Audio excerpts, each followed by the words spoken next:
ба андешаи мо баста шудани шабакаҳои иҷтимоӣ ва расонаҳо сомонаҳои интернетӣ вақтҳои охир албатта беҳадаф нест, чунки ба ҳама маълум аст дар ҷаҳони муосир ҷараёни шадиди ифротгароӣ ва терроризм авҷ дорад.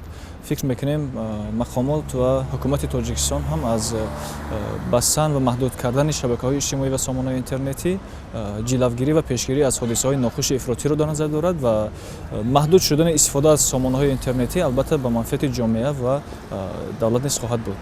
мо дар вақти бастани сайтҳои интернетӣ масалан зарар аз чӣ мебинем? Зарар бисёртар аз бай мебинем, ки ягон маълумотҳои даркорӣ ҳастанд, ки танҳо бо шабакаҳои интернетӣ мо метавонем ки хабардор шавем. Аз ҳамин лиҳоз зарарҳо мешаванд.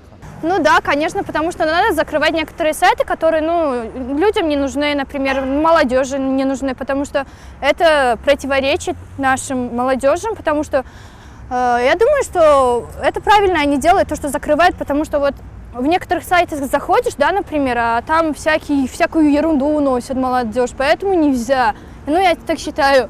Албатта кам-кам мо аз ҳамин одноклассник истифода мебарем. Ҳамин барои мо мо ҳамин ноҳияи Кӯҳистони Масҷидода зиндагӣ мекунем. Ҳамин давоми 1-2 моҳ ҳамин интернети мора тамоман баст. Барои ҳамин ягон навагирӣ хориҷаҳо мефаҳмем ё аз ҷумҳурӣ мефаҳмем ҳамин ахборотора. Яке ҷои мо дар телевизорҳо кор намекунанд, яке ҳамон ва интернетҳо ахборотҳоро мегирем, гӯш мекунем. Бастани баъзе вебсайтҳо ҳастанд барои мисол терроризм, экстремизми хонандагон намефаҳманд. Ҳамин корро вақте мекунанд, баъзеаш намефаҳманд.